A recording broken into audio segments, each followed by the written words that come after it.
Okay. Hello, everyone. Thank you for joining us today in this webinar. I want to welcome you to this very special presentation that's sponsored by brightbot.com. Today, I'm going to be talking about a subject that is, I think, very important, very interesting, which is the visits to the emergency room. The title of the presentation is "Should I Stay or Should I Go?" It's like the way I put it. So I hope you enjoy it, and let's begin.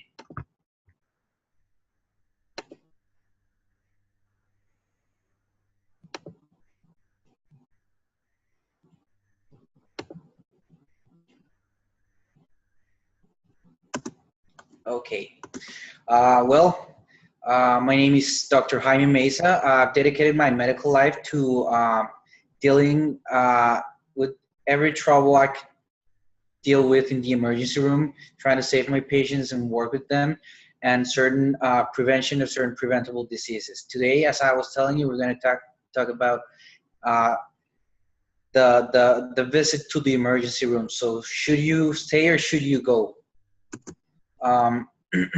This is just a little glimpse of the current situation right now in the United States. As I told you in previous webinars, I don't like to just shoot statistics and numbers to my patients, but this is just a few. 20% of the Americans will visit the ER each year, so that's a lot. And waiting times in the ER have been increasing each year to now an average of 60 minutes. And of that, the 5% will wait more than 3 hours, which if you consider how valuable time is, well, I think it's a lot. About 1/3 of the patients who visit the ER, they do it because either they don't have health insurance or their primary care physician was not available, so they decide to go to the emergency room. What are the most common causes for the visit to the ER? I mean, there are a lot, but according to the latest statistics, chest pain is one of the top 5, I would say. Cough and respiratory problems, back pain, headaches, abdominal pain, and everything related to accidents, meaning fractures, strains, any trauma at all. I'm going to try to talk about some of this and try to guide you to what you should do, either to help you decide if you should stay or you should go. First, I'm going to talk about chest pain. Chest pain is very important because it's, I think, one of the most common or the most common of the reasons why people visit the ER. It is very important that you identify without any doubt when you should definitely go to the ER. So that's what I want to make clear first, and then we'll talk about when you should and what you should do. If that chest pain appears or worsens with exercise or emotional stress, that's definitely an alarm for you to go to the ER. If that pain goes to your arms, to your hands, to your neck, or to your jaw, that is definitely you should visit the ER. If the pain it's accompanied by sweat, palpitations, nausea, or vomiting, you should go to the ER. And of course, if you have high blood pressure, diabetes, or a previous heart condition, definitely you should go. Why? Because, of course, these are all signs that your pain is related with a heart condition, and at least you should get like an EKG and probably a chest x-ray to rule out that possibility. Now, what are the chest pains that can wait and do not necessarily need ER an ER visit. If that pains appear when you touch somewhere in your chest, or if the pain worsens when you touch somewhere in your chest, that is probably a pain that can wait, that can be treated at home, and that does not need an ER visit. If it's not associated with other symptoms, that is very easy. If you have chest pain and nothing else, no sweats, no vomiting, no nausea, nothing, then probably you can wait. If you can locate that pain in a very specific place on your chest, meaning something you can point with your finger, here in the middle of the chest, or right here by the nipple, or on the side right here, if you can point the place where it hurts with your finger, that probably is not a very serious condition and can be treated at home. If you have been coughing, and I put some stars there because of course there are certain things with cough that if you've been coughing blood or something like that, of course you should visit the ER. But if it's a regular cough, like you have a cold, it's probably very possible that you have a chest pain because of that. You have to remember that the chest, it's basically the rib cage, the ribs, and the muscles that are in between. So with the stress of coughing or breathing heavily, those muscles get tired and the chest starts to hurt. Then all of those are reasons to stay at home and try to treat it at home. Then what should you do?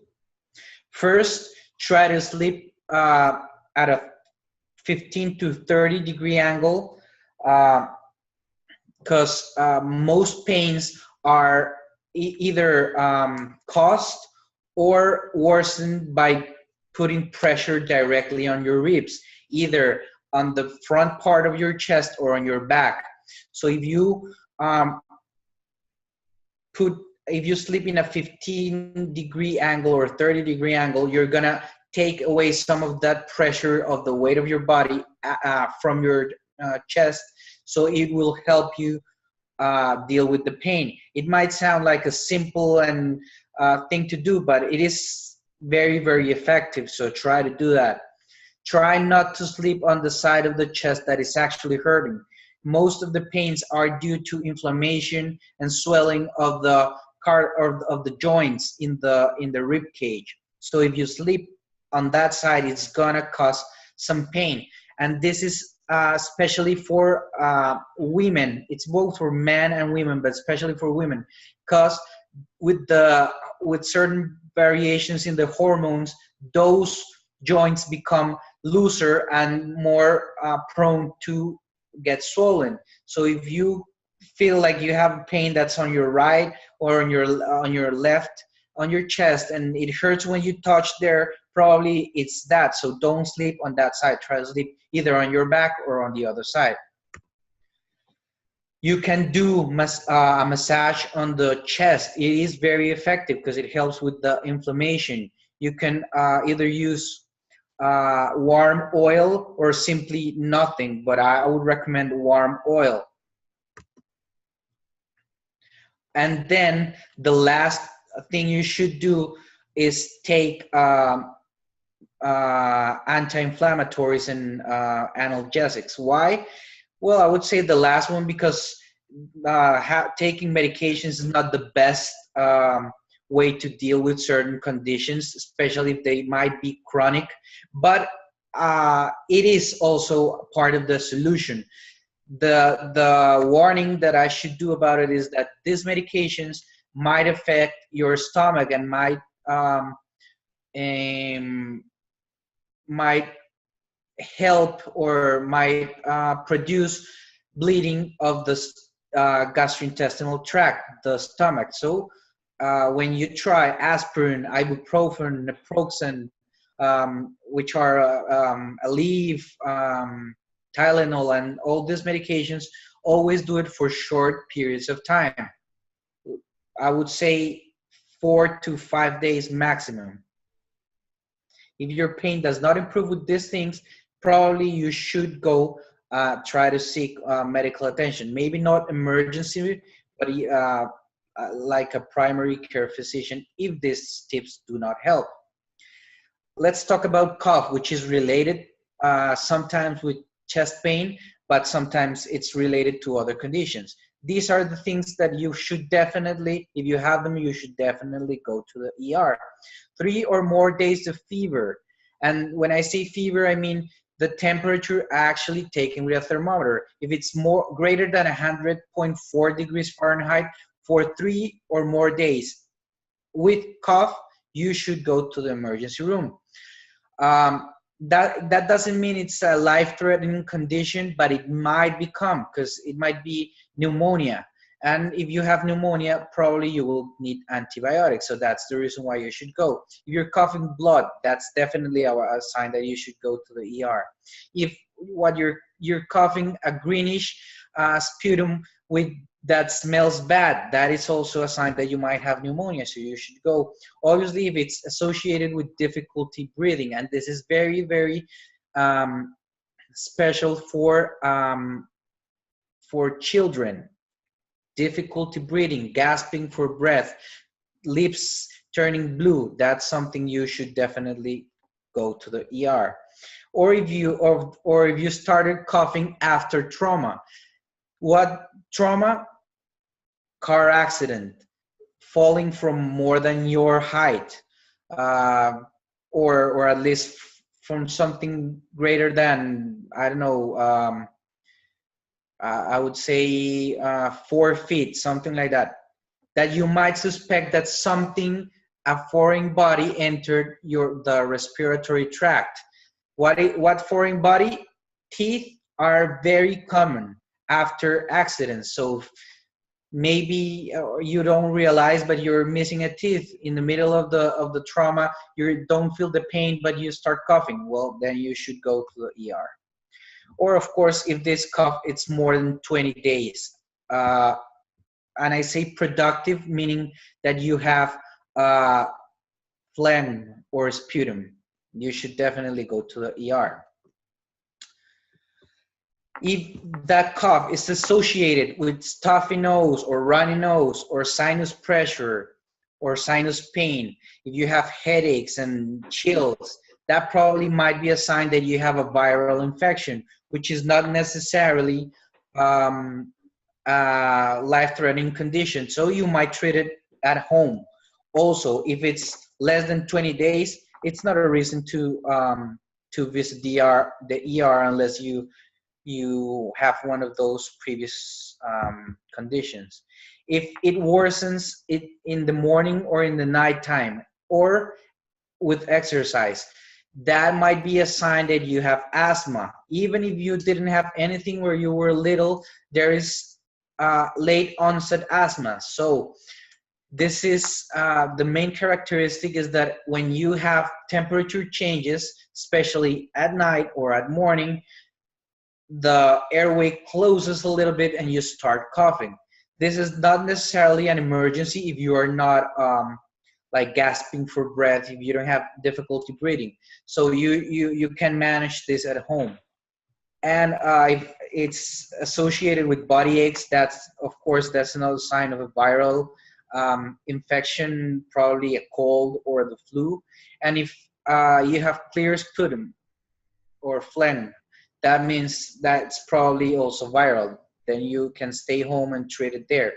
And this is very important. Why? Because some people think that maybe if they go to the ER, the symptoms will disappear faster. They will get antibiotic or any other medicine that will help them.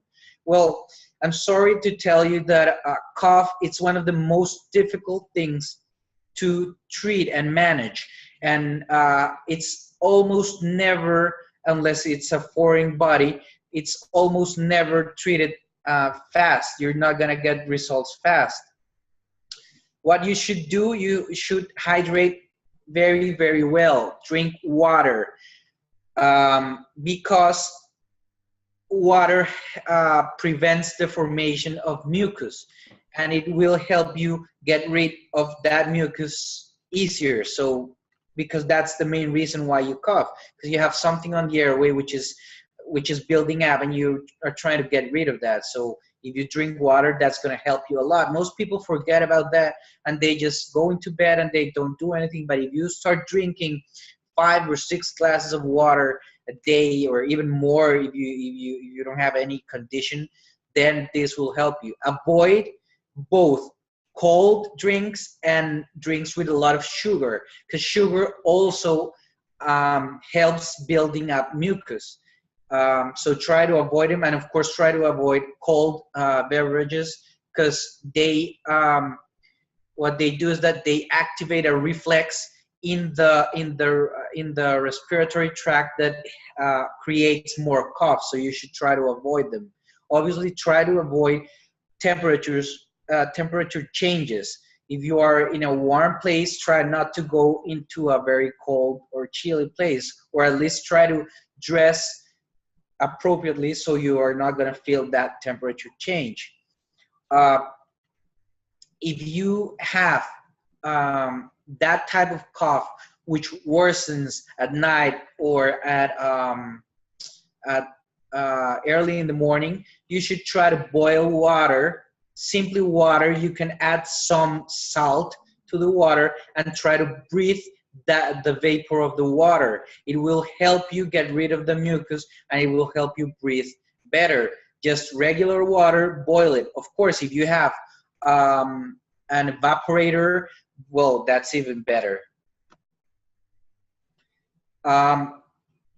Honey, that's one of the best things, and it's something that we've been told for many years, but now through scientific research, we have actually discovered that that honey helps a lot with cough. If you take 1 tablespoon of honey 3 times a day, it will help you clear that cough in a shorter amount of period. For you to know, the average person that develops cough for a viral infection will have cough for 16 days, and it's normal for 4 weeks. So it is a symptom that lasts a lot. So if you start with the honey as soon as possible, you might be lucky and clear it within, I don't know, maybe 10 days or less. And if nothing is helping and you see that this cough worsens after you had a big meal, or you had some drinks, maybe you have acid reflux. It is one of the most common causes of chronic cough, because the acid goes to your throat and irritates it, and you start coughing. So that's a very good reason, and a lot of people do not know that, and they've been suffering, and they take cold syrup, and they use inhalers, and they've tried everything, but simply nobody has ever presented the possibility of them having acid reflux. So that's something you should try to evaluate. And the last picture, which is the cold syrup, I would say that's a no. Studies have shown that they don't work, simply like that. These are very popular, especially among children, but they don't work.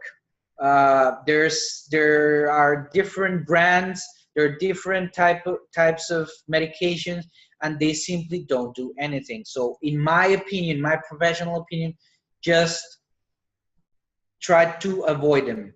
It might not cause harm, but just don't put your faith entirely on these medications. They're very, very, very bad for clearing the cough. Next thing, back pain. It's very, very common. I think it, together with the chest pain, is one of the most common reasons to visit the ER and also primary care. You have very different types of back pain, but the most common is the lower back pain. When should you definitely go to the ER? When it's associated with a fever, meaning that you didn't have a back pain and suddenly you develop it together with fever. Well, then probably there's the probability that you have an infection on your back, which is very uncommon. But if you have those two things together, you should definitely go.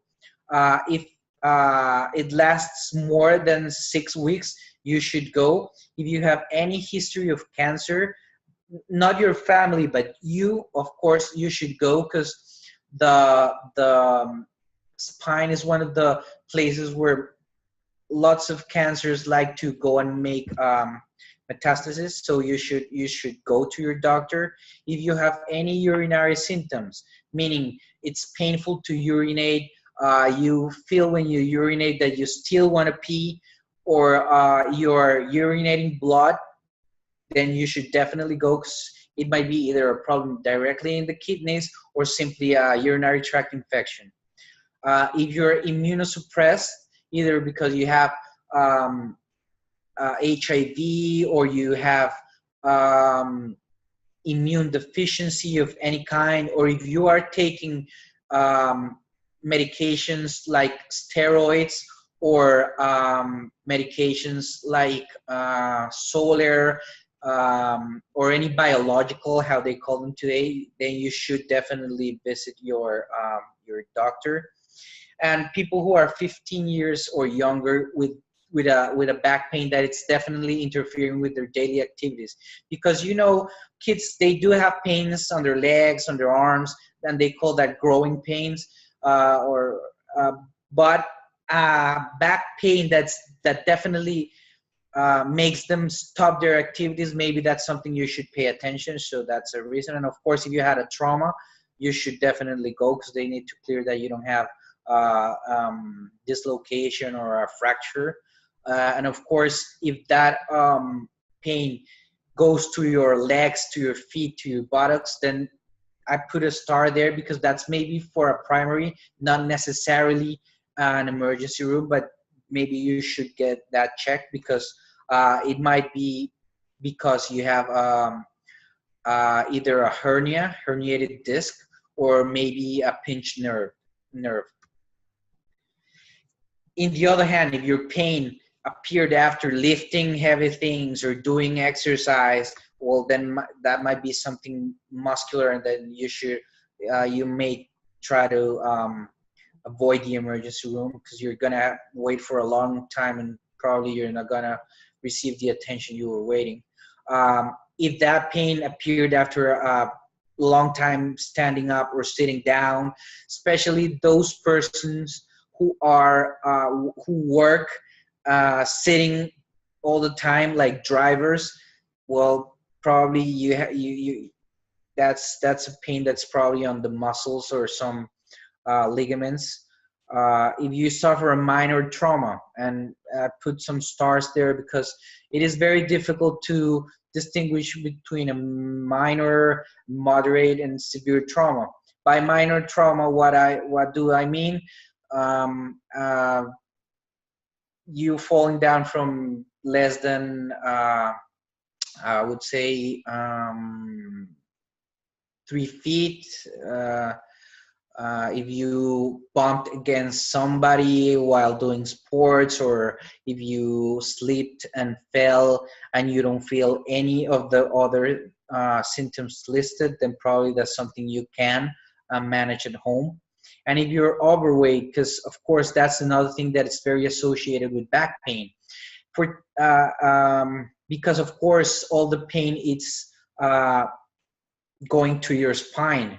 It's the center of how your weight it's carried by your body. So if you are overweight, then you should probably consider that this pain, if you've had it for a long time, it's due to your overweight. And when dealing with back pain, but not lower, but more upper back pain, in women who are overweight, or who are not necessarily overweight but do have breasts, big breasts, that is also a very common cause. That's not a reason to visit the ER. The ER, you can treat it at home, but that definitely needs consideration, maybe surgery to reduce that weight, because of course that's gonna end up well, causing more problems. So these are the conditions that are okay for you to wait. And what should you do? First, check your mattress. I think it's number one reason why people have back pain. Try to buy, in my opinion, try to buy the hardest mattress you can find.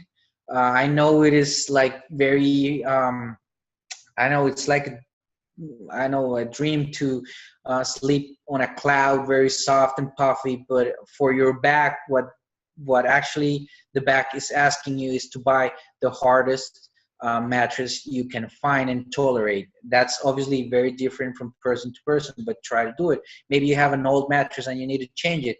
And I know you want to go to the doctor and maybe he will get you some pills and that might get rid of the pain, but that's going to be temporary. You should try to fix the things that are going to help you in the long run. Always stretch your back muscles while you're at work. Every hour of work should have at least 10 minutes of what we call an active pause. Try to stretch all the muscles, not only your back, but this obviously is talking about the back. So try to stretch and try to move, because that's a very common cause of back pain. Try to see your working place if you actually are sitting up straight with your hands bent at a 90-degree angle. If you're using a computer, that's something you should definitely do. Now, when you get home and are resting, try to put ice packs for 15 minutes and then put hot packs or hot or warm towels on your back, because this will help stretch and contract the muscles of your back, and that way the pain, if it's from the origin, it's from the muscle, then it will go away, or at least it will give you a very good relief. Try to do that. Lose weight, of course, that is something you should always try to do. Very healthy, not only because of the back pain, but for many other reasons.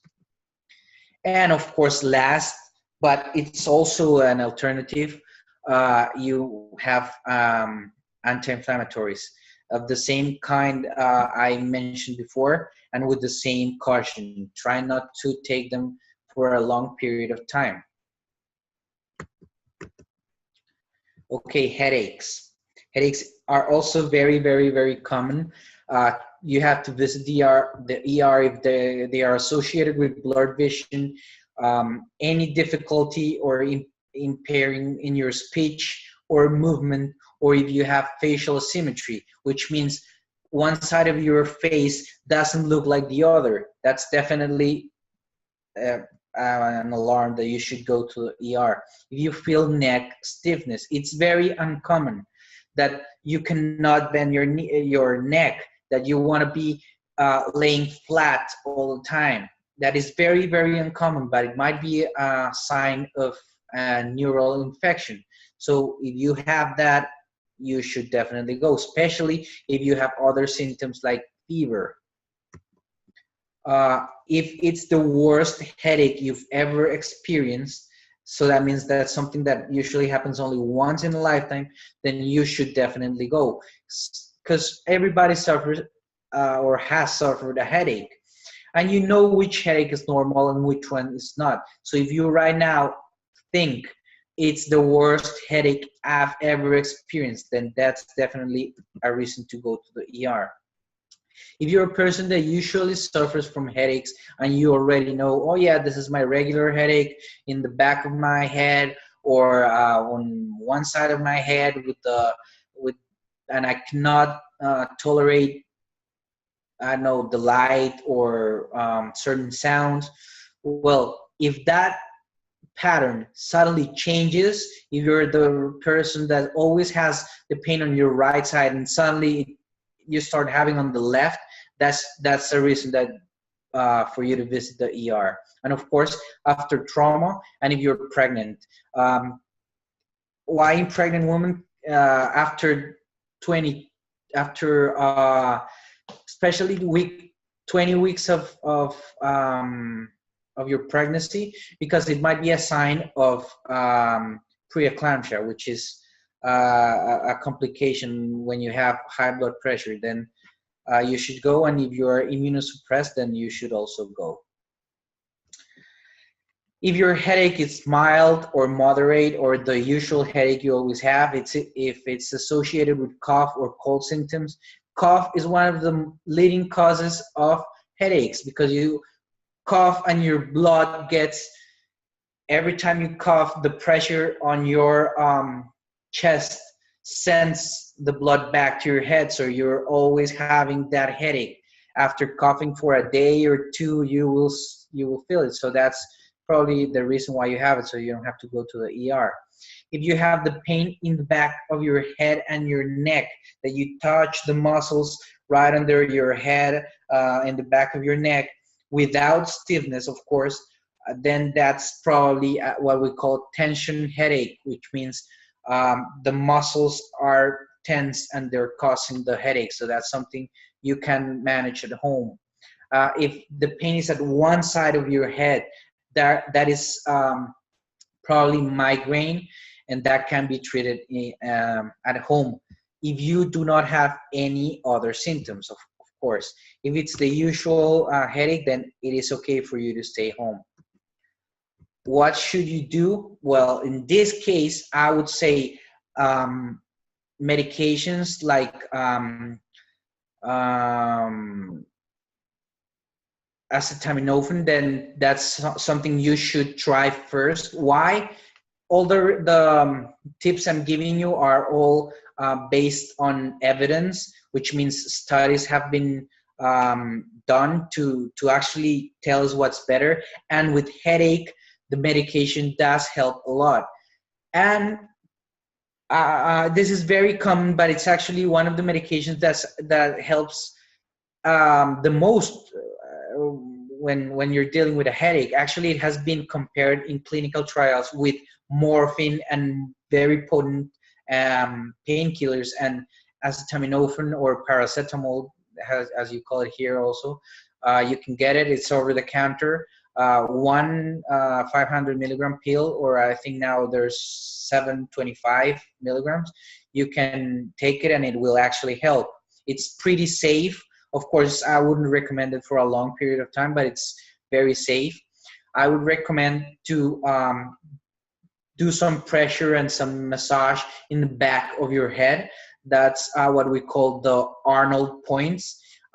Those are points that we have discovered that are a big cause for headaches, especially for tensional headaches after a long day at work, or maybe you're having a bad week or something like that. So I would recommend for, I don't know, a family member, your couple, whatever, to try to do pressure in those specific points you're seeing there. Another thing that might help you a lot is actually putting a band on your head, because it will prevent or help reduce the blood flow to your head, because you have two ways the blood flows through, an internal and external path. So if you block the external, the blood will only go through the internal path, and that might help you with your symptoms. So take a rubber band and put it tight on your head. Not very tight, like it's gonna actually worsen the headache, but tight enough for you to feel the pulse in the temples, both temples. Drink coffee. Caffeine is one of the best things you can actually have for headaches. Now we actually have it in pills, but having a good black coffee can help you and might help you with your headache. And putting ice on top of your head, not on the side, not on the back, but on top of your head, because cold makes the vessels constrict, and that also helps and diminishes the blood flow to your head, and might help you a lot with with the headache. So that's something I would recommend. And if you see that nothing's helping and maybe your headache, it's more frontal, it might be because you have sinus infection, not necessarily a bacterial, but a viral infection, which is very common. So try to use nasal spray or even boiled water. Of course, you boil the water, you let it cool down, and then you put it through your nose and let it go out through the other nostril. That's something that might help you a lot and might save you a trip to the ER. Now, last, abdominal pain, trauma, fractures. Those are definitely a go to the ER. It's very, unless you are a woman and you are on your period and you know those are your regular cramps, then abdominal pain is something that you should go to the ER. What should you do? You should wait. Do not take any medication. Do not take any pain killers whatsoever, and see if it gets better, then it will probably go by itself. But if it worsens, then you should go, because it might be something that requires surgery. So those two I will leave like an emergency. And I would like to deliver a little message about this whole emergency room visiting. Try to avoid antibiotics. Of course, if your doctor prescribes you that medication, of course you should take it. But try to take half of it and then save half of the medication for another time when you feel like you have the same. Right now, there's resistance on the bacteria that are causing infections, and that's going to be one of the lead causes of death probably in 20 or 30 years. And I know it sounds like far away, but it's not going to be that far away. Antibiotics are not going to help. So try to avoid them as much as you can. Thank you very much for your time. Thank you again to Brightbot for sponsoring this presentation. I know that there are certain subjects that I didn't cover. Of course, this is something very big. I would like to hear your questions, your opinions, and your suggestions. And I hope you liked it. So we're gonna open the mic for you to ask your questions, and I will be very glad to answer them.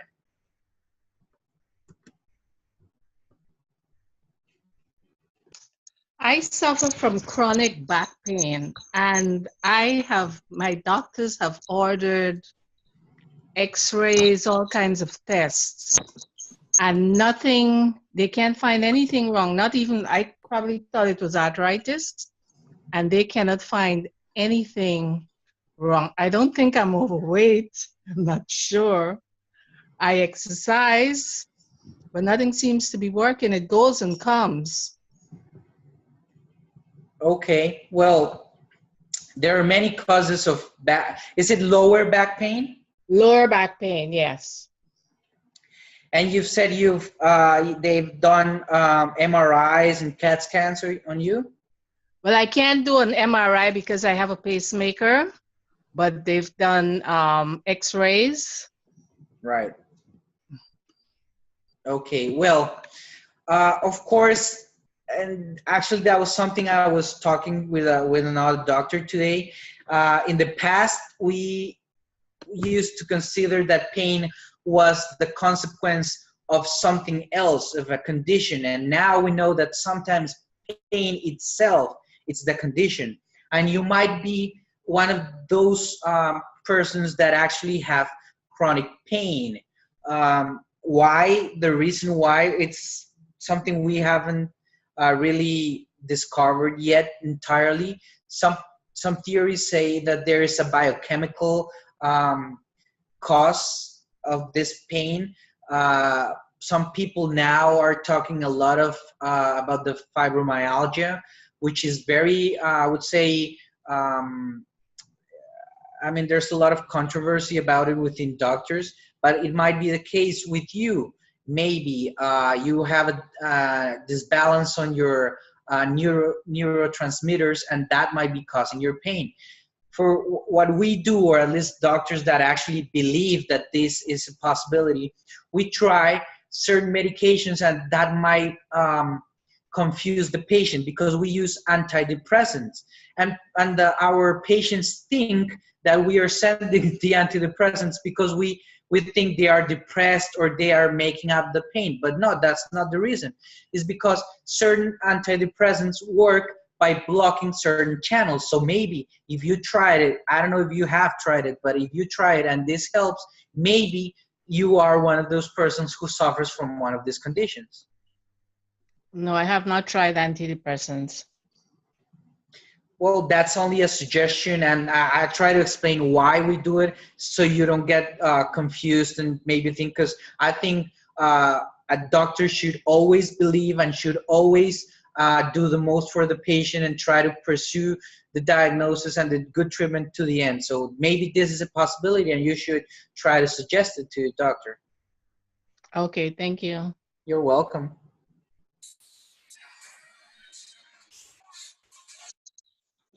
Hey, doctor, I have a question. Yes. You'd mentioned acetaminophen for headache pain. I seem to get better results with naproxen. How do you feel about naproxen? I feel okay. I mean, they're different medications. The way they act in the body are very different. They're both used for pain, but naproxen has the disadvantage in a certain way that it might cause in long term either heart conditions or gastric bleeding.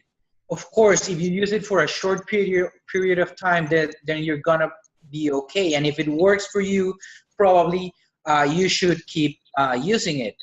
I'm just saying that acetaminophen has demonstrated to be a very, very good medication when compared with other, specifically for headaches. Of course, it works for something from other conditions, but for headaches, it's very good.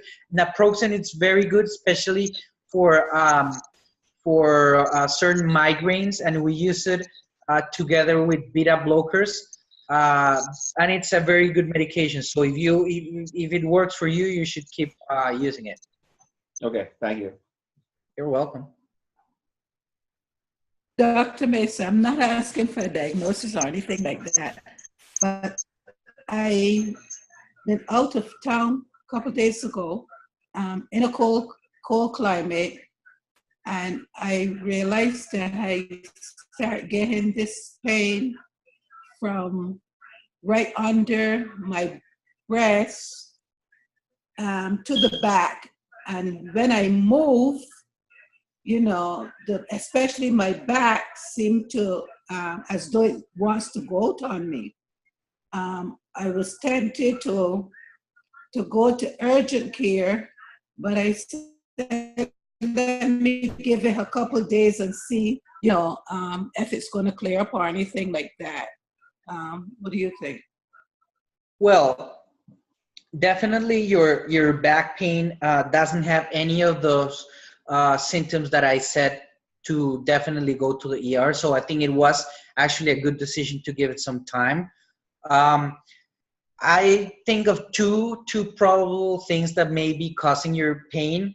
One of them is shingles. If you have any rash on your under your breast, on your side, on your back, then probably you might be developing shingles. It's very common, especially if you had smallpox when you were a child. But the thing I mean the most probable diagnosis that I might think, taking into account that you what you're describing, it's what we call costochondritis. What's that? Well, the ribs, they have certain joints in different parts, in both in the front and some in the back, and due to temperature changes, breathing pattern changes, that can also be due to temperature changes, of course, and certain hormonal changes. They start to swell up, so they start hurting, and it's very common among women. What you should do, unless you develop a new symptom, what I should do is I should start by sleeping on the other side of your body. So it's in the right, because I couldn't listen if it was the right or the left, but if, let's say it's on the right, then try to sleep on your left side. Try to put warm water there, and try to put use some cream. Can be, I don't know, Voltaren or similar cream that might be able to help you. I don't think it's something that's life-threatening. It's something that will that usually lasts for about 2 weeks, but then it goes away.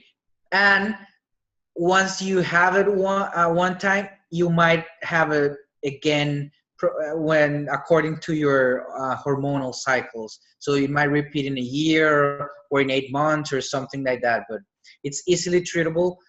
Of course, if you develop any other symptoms, then yes, you should go to seek medical care. But you can try these things at first. Oh, okay. Okay. But I have no rashes or anything like that, so.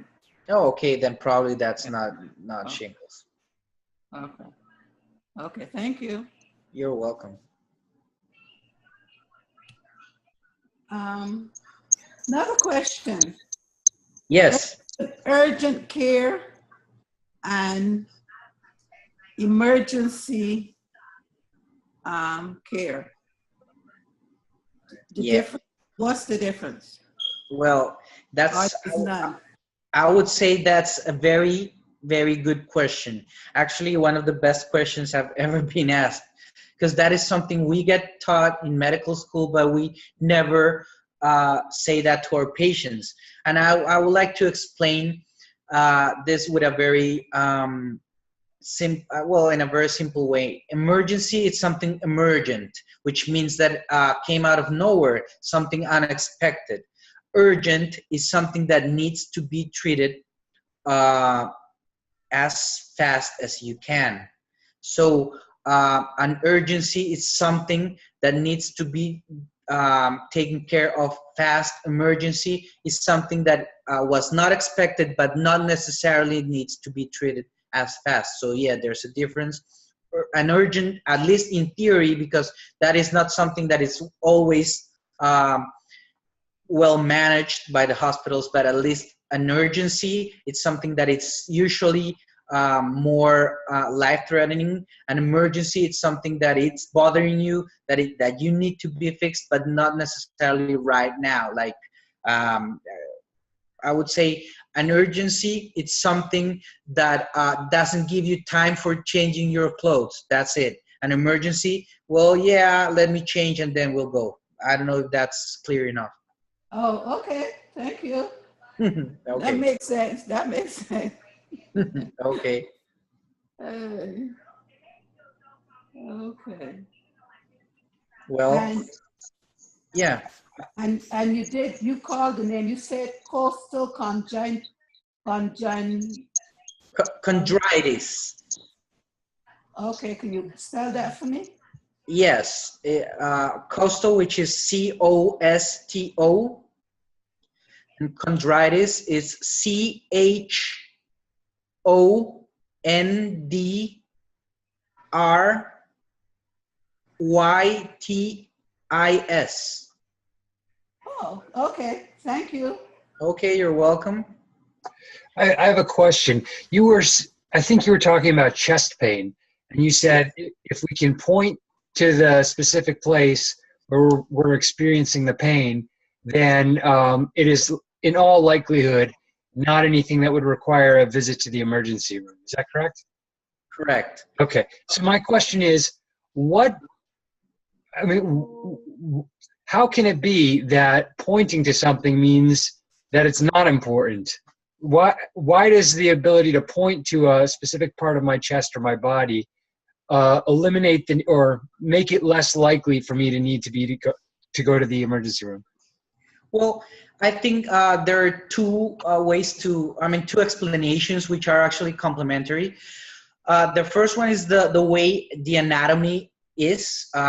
Obviously, when we say a chest pain is to visit the ER is because we suspect it's from the heart. I mean, there are other things in the chest that might be actually life-threatening, but the heart is number one. And the heart, the nerves that go to the heart are coming from the same part where the nerves to our neck, to our jaw, to our arms, and certain parts of the chest. So when the heart is suffering a lack of oxygen, it sends the signal of pain. But since it shares connections with so many other nerves, it's a very difficult pain to actually pinpoint. So it's going to be what we call diffuse. You're not going to be able to localize it. And of course, the other reason is that simply a lot of studies have been made and have determined that usually when patients are able to locate and point to a specific part, that's a sign that probably it's not a life-threatening condition. So it's just based on certain statistics. But nevertheless, somewhere between 11% of people that actually can locate the pain are actually having heart problems. But that's a very, very low percentage of people compared with the 90% that are actually having other kinds of pain. Thank you. You're welcome. Any other questions? I was able to locate my pain when I was having a heart attack. They asked me where the pain was, and I was able to point exactly where I was having that pain. And I had, yesterday was 3 years, I had a massive heart attack. Do you suffer from any other condition like diabetes? No. Well, sometimes, like I was telling you, of course, this is not the 100%. I was telling you, somewhere between 11 and 14% of people who are having heart attacks or heart problems can pinpoint or point to the place where it hurts. It can happen, but it's not the majority of people. It's not normal. Okay. It's not normal. Yeah, some conditions like diabetes, which affect the nerves, might cause either not having pain at all or having some specific or some bizarre pain. Being a woman, it's also something that makes the pain being different. But of course, I wouldn't say that was the reason you had it. Maybe you were just part of the 11%, I guess. So, okay, thank you. You're welcome.